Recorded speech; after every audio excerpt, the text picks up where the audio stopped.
Welcome back. There's been a massive victory accorded to the Hindu side in one of the cases pertaining to Kashi Gyanvapi Mosque.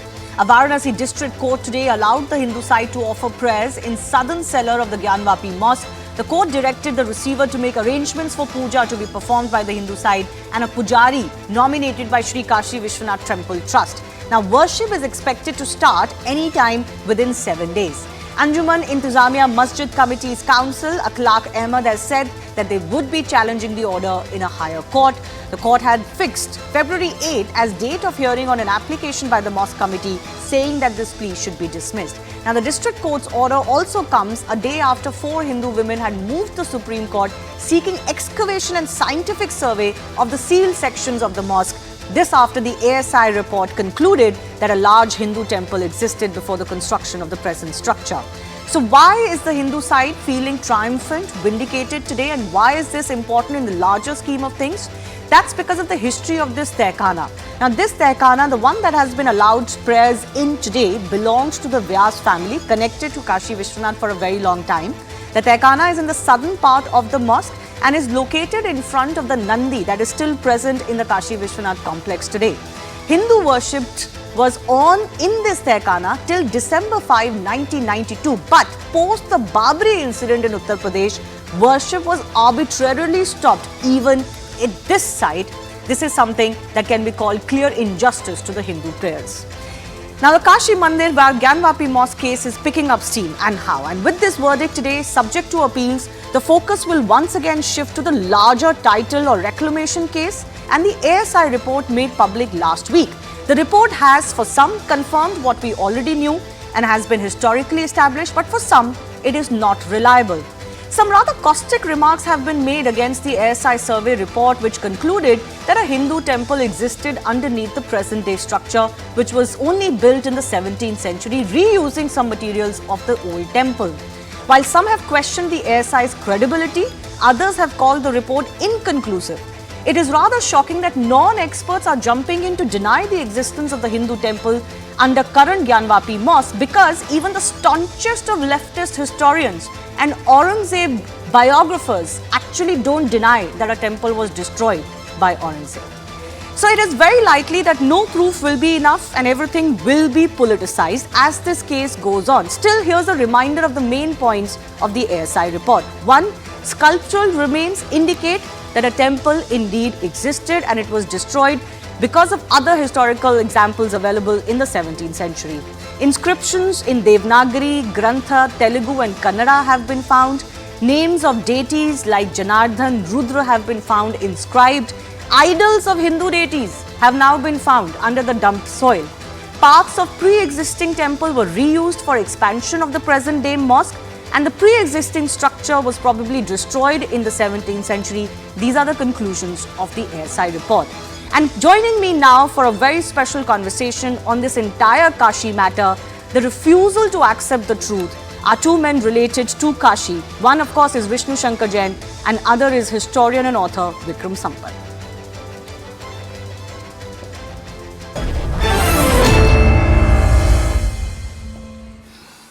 It's been a big day as far as the fight largely connected to Kashi Vishwanath is concerned. I do congratulate Vishnu Jain joining us, also Vikram Sampath. Many thanks for your time. Vishnu, I want to begin with you. Looking forward, a lot is going to be talked about the ASI report. Now, you must have seen responses from the Muslim side. They say report is not proof or evidence. As the lawyer in this case, the petitioner in this case, I want to ask you, how much are you going to rely on this? How much is this report going to increase or improve the case that you've been fighting? No, this has a evidentiary value in terms of provisions contained in Order 26 Rule 10A. Under Order 26 Rule 10A, when a report is filed, then it has the same value and it becomes the record of the court. After hearing objections from both the sides, then it becomes the record of the court. Let me tell you that in Ram Mandir case, the ASI survey formed part of the record of the court, and it has the same evidentiary value as any other evidence which has been filed in the court of law as part of the record of the case. So it has evidentiary value, and by virtue of Section 45 of Indian Evidence Act, it has the evidentiary value as an expert opinion. For example, to explain my thing in a simple term, in a criminal trial, the post-mortem report, the handwriting expert report, has an evidentiary value of an expert opinion. In the same way, in Gyanvapi case, the Archaeological Survey of India report will have the same evidentiary value as an expert opinion. Yeah, but I want to understand from you, how much are you going to rely on this ASI report alone, or is this one of the things that you will use moving forward in this case?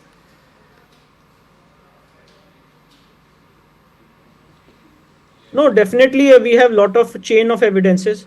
There are various travel accounts. There are various historical books which has evidentiary value under Section 57 of the Indian Evidence Act. There will be documentary evidence of this case. There will be oral evidence of this case. So this will be one of the piece of evidence, not the only piece of evidence. And we will definitely rely upon it heavily. But it is corroborating with the various historical events which has happened in the site in question in past 400 years. Well, speaking of history, I want to bring in Vikram Sampath also. There is an insistence, Vikram, to not trust or accept the ASI report. What do you make of that? The collective response, not just the masjid side, but Muslim clerics, leaders, who seem to suggest that this ASI report should not be relied upon.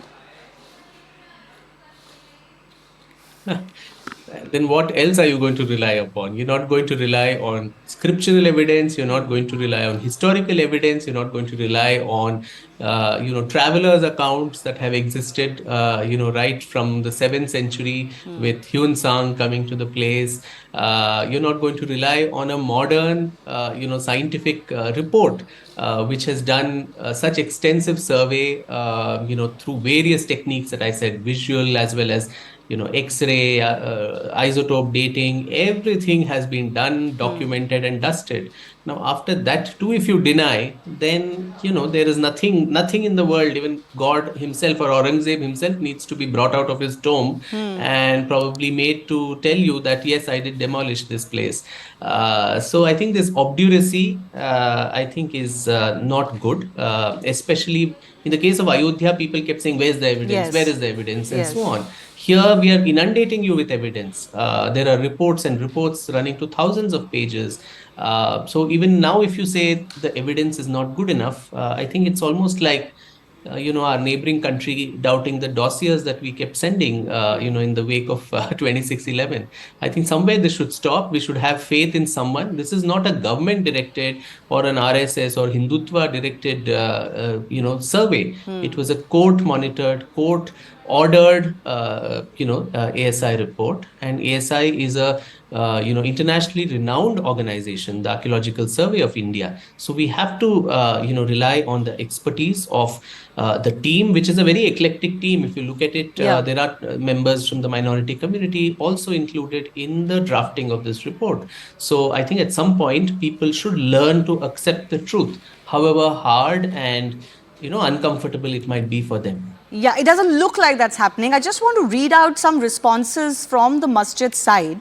The Anjuman Intizamiya Masjid, which is the party to this case, strangely, they've come out to say that this mosque was built in the 15th century, at the beginning of the 15th century, after which, this was expanded upon by Akbar. The present day Western wall syncretic nature is because Akbar built it in the Din-e-Ilahi philosophy. Then Aurangzeb expanded on it further in the 17th century. There is an interesting facet of that ASI report, I'm sure both of you are aware of it, that there's a loose stone found with the inscription of when this mosque was built by Aurangzeb in the late 17th century and expanded in the 18th century, and that seems to have been scratched out. So leaving that aside, what do you make of this explanation or this theory that has come from the AIM that actually the mosque was first made in 15th century and even Akbar had played a role in it? No, this is a complete bunkum. It's a lie of the worst order. And in fact, as part of my forthcoming book called Waiting for Shiva, Unearthing the Truth of Kashi's Gyanvapi, I reference this false claim that has been made not now, Shivani, but almost for 100 years now. In 1936-37, there was a case called the Deen Muhammad versus the state. It was a non-representative suit in as far as the Hindus were not made party to it. It was between the Muslim side and and not even the masjid side, some individual Muslims who took the government of India, which was a British government, to court at that time. And during the very lengthy proceedings of that case, which I document in detail in my book, the same claims, just around the time that case was going on, there was a Muslim barrister called Faruqi who came out with this book, which was a hagiographical account of Aurangzeb, which kind of gave cover fire for all of this. They made the same claims that the Din-e-Ilahi Ibadat Khana was built by Akbar and so on. Now, in that judgment, which the judge, honorable judge at that time in British India, had gone through all the records, and he said Akbar, there was no proof that Akbar had built any Ibadat Khana in any place other than Fatehpur Sikri.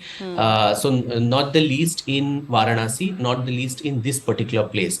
Then they tried to sabotage that proceedings by saying it was actually Dara Shiko's, Sanskrit Pathshala, which was there, which also, the judge threw out of the window, because right from 1810, this place has been contested. And so the judge's contention to the Muslim side then in 1936 was in all the proceedings from 1810 to 1936, in the Muslim side representation, why have you not brought up the fact that it was Dara Shiko's Sanskrit school, or it was Akbar's, whatever, this Ibadat Khana or any of that? And if you look at also cross-verify the traveler accounts, there was a French traveler called Jean-Baptiste Tavernier who came just a year before this Kashi Vishweshwar Mandir was demolished, and also in 1630s by this man called Peter Mundi.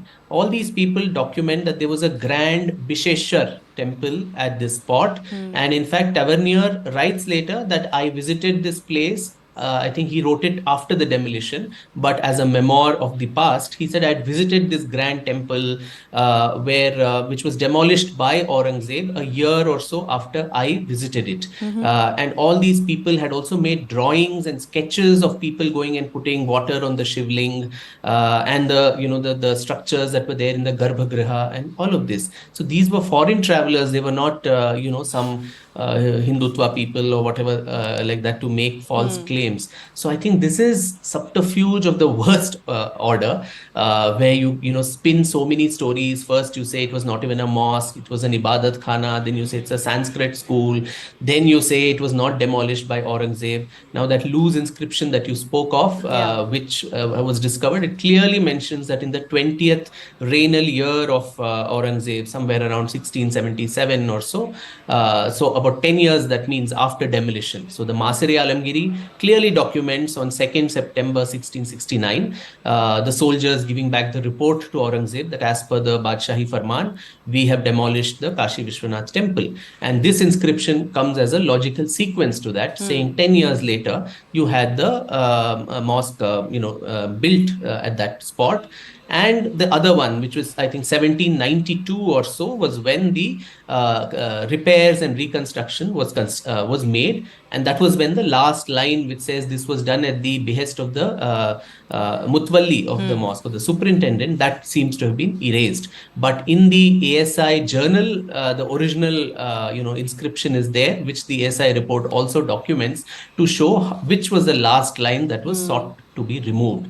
So I think there are certain facts of history which you can't make up in this manner. And I would really urge and hope that the masjid side doesn't stretch this argument so much and belittle and deny every honest claim that is made to them, and make such fantastic foolish claims about all these things not even having been destroyed by Aurangzeb, when his own authorized biographer has mentioned it in the Masri Alamgiri. I don't think Aurangzeb needs cover fire from today's Anjuman Intizamiya Masjid people.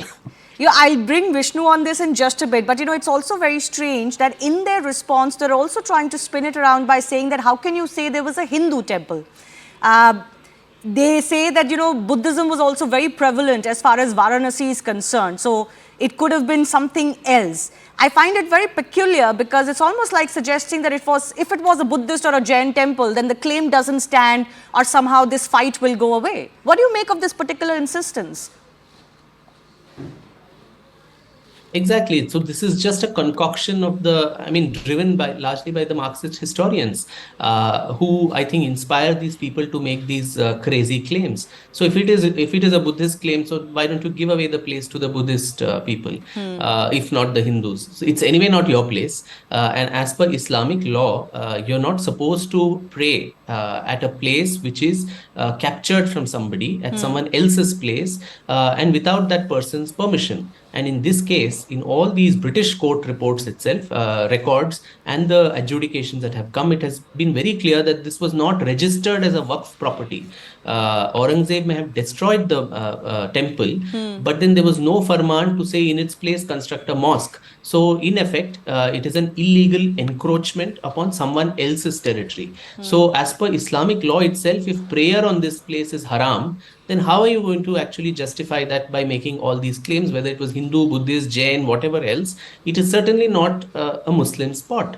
And secondly, Shivani, I think this is, as I said, even a couple of weeks back, you had the so-called eminent historian, Professor Irfan Habib, again talking to a social media portal, saying again the same lies that he had peddled during the Ayodhya, he and his entire set of, bunch of students and others during the Ayodhya case.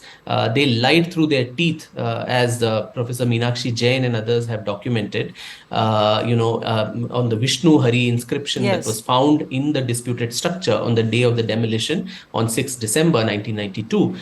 Then too, it was the same thing. The Muslim side was conciliatory at that time. They wanted to give it up because these are not some sacred spots for the Muslim side. Whereas for the Hindu side, it is Kashi, Mathura, Ayodhya. These are very, very preeminent, places. Even that time, they were willing to be conciliatory, but it was these bunch of Marxist historians who egged them on, saying, no, no, no, you have a strong case. We will, build the evidence for you. And then this Buddhist Jain business came about. So similarly, I saw just a couple of weeks back, Professor Habib going on social media channels, finally at least accepting that Aurangzeb destroyed a mosque, temple. A temple, so yes. At least that is not under dispute. But very curiously, he said, पता ही नहीं कि वो शिवजी का मंदिर था या नहीं. Now that again, it is really very, very distressing that a man of his alleged eminence and age can lie at this stage of his life. Whereas I said the Matsuri Alamgiri itself talks of the temple of Bishnath, which was demolished now, and all these traveler accounts are there. So this open window that is given to say we don't know whether it was a Shivji ka mandir is to open the doors to all these other fantastic claims that it was a Jain temple or a Buddhist temple. And till now the Marxist historians have been inside their rat holes, luckily in this case, and not come out to egg the masjid side to make these claims. But I think that conspiracy is in the brewing. But this time it's an information age. It's not the 1990s where you can lie and get away. All of us have access to all the documents, all the records, and we'll catch your lie, while you lie through your teeth, and so shamelessly. I do want to go across to Vishnu also and get his response, particularly on this AIM response of a 15th century reference that has been made by them. Vishnu. See, this theory that it was built in 15th century and it was built at the time of Aurangzeb is negated by the stone inscription, which is found in their own storeroom in the mosque. And if you will read the report of the SI, and let me tell you the exact page number of the findings of the SI, the stone inscription finding of the SI is at page number 149 of the SI report. This inscription goes to show that this mosque was built in 1676 and it was repaired in 1792. So let me tell you, the Farman of Aurangzeb is of 2nd September 1669 of demolition. And after 7 years, this so-called mosque has been built. So this inscription was found in their own storeroom. This was partially demolished, damaged by them. And the original photograph of the inscription was with the Archaeological Survey of India, Nagpur. And this report contains the original photograph, the complete translation from Persian to English and Hindi. And apart from that, this structure, this stone inscription was found from their own storeroom, partially damaged. So this entire theory is negated. and contradicted by the stone inscription which is found in the so-called mosque. And I also want to ask a question, that who demolished this stone inscription? From the time this mosque is within the possession of Anjuman Intizamiya. In 1965, the ASI found the original stone inscription. Original photograph is there with the Archaeological Survey of India, Nagpur. In the meantime, from 1965 till 2023, who demolished and destroyed this stone inscription, and why, is a crucial question. And ASI has also done the dating exercise. In dating exercise, ASI has given a finding that this temple was demolished in 17th century and this mosque was built in 1676, as is mentioned in the stone inscription. So it is very, very clear. It is very, very clear that this entire theory of Orange, this Akbar and Babar, is totally a false story, and everything is proved to the hilt by the Archaeological Survey of India report. Well, actually, even the leftist historians don't deny it. But you're going to the Supreme Court wanting the Wazukhana, where the supposed shivling has been found, to be part of the surveying area, because that will be very key in establishing what you want to establish. Plus the cellars to be opened. As many as 10 has been found and 8 are sealed. Now, the shivling significance we all understand, why you would want that to come under ASI survey. But why the cellars particularly, and why now? See, during the proceedings of the Archaeological Survey of India, it came to light that there are total 10 cellars in the disputed structure. And in these 10 cellars, I must tell you that 5 cellars are there on the northern side and 5 cellars are there on the southern side. In the GPR survey report, in one of the cellars on the southern side, a well has also been found in the GPR report. So it is very, very crucial that, you know that well is so significant for a Hindu temple and for Gyanvapi, because well signifies the importance of this place. So it is very, very important that these other 8 cellars are opened and surveys carried out. These cellars are closed by artificial walls for this, for which a survey is required. Now, this, Vikram, I'm coming to you. The purported shivling that has been found. Now, historically, is there any reference to such a large shivling in what is today's Wazukhana?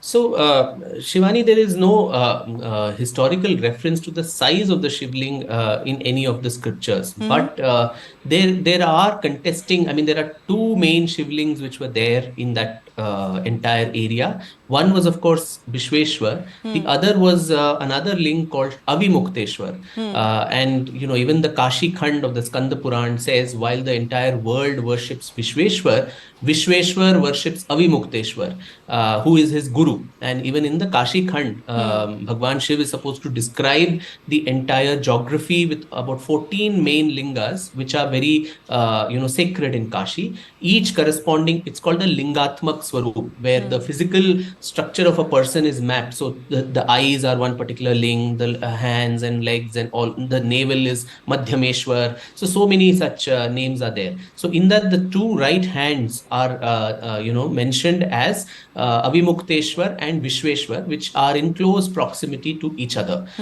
So most likely, this is a conjecture that this ling, which is probably found in that Wazukhana, was the Avimukteshwar ling, which was part of the old temple. The original Jyotirling of Vishweshwar, one never knows. There are various stories. Some say the Brahmin priest removed it and got it, hid it in the Gyanvapi well, and that was the ling that was later reconsecrated by Maharani Ahilyabai Holkar in a slightly, slight distance from the original main shrine. Now that also the site, why do we in the Hindu side, once a temple, always a temple, as they say, and the site becomes very important. The importance of the Sthala Mahatmya or the importance of the sacredness of that spot.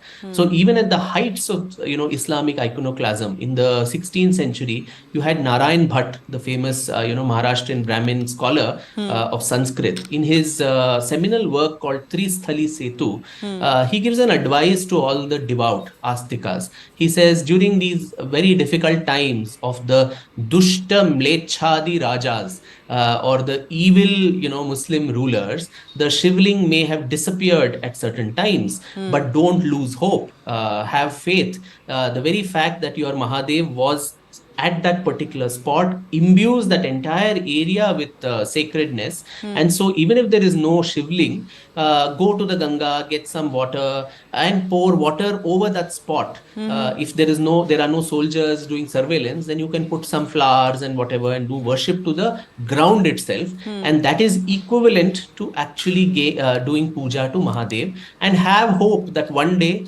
that grand temple will come and Mahadev will be reconsecrated. So that's why this Thala Mahatmya, or the importance Of of the the spot, spot, is yes. very much sacrosanct when it comes to the Hindu faith. So people may ask questions: why only that spot? You have the whole of Kashi, you've built a new corridor, you've done this, that, and the rest.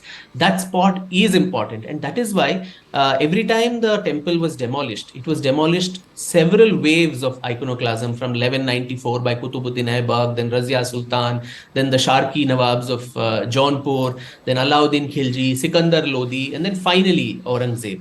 Every time this temple was destroyed, the Hindus would build a smaller shrine very, very close, in close proximity to the original site, which is that maybe that entire area was imbued with that magnetic field of that original deity and its importance. And that is why that spot becomes important, and which is why the Hindus are reclaiming it, because as per the Hindu belief, once it has been consecrated as a temple, it is always a temple, irrespective of whether the deity is present or has been vandalized. Right. I'm almost out of time. I do want to ask a parting shot to Vishnu. This ASI report is a big shot in your arm. Today's verdict is a big shot in your arm. But what do you see as the biggest hurdles for you still in this case? The big hurdle which I foresee is the hurdle of a drama of secularism. A huge drama on the word secularism. That if this trial is allowed to go on, the secular fabric of the country will be destroyed. If this trial is allowed to go on, there will be so many disputed sides which will come to in question. If this trial is allowed to go on, it will have a cascading effect on other disputed places.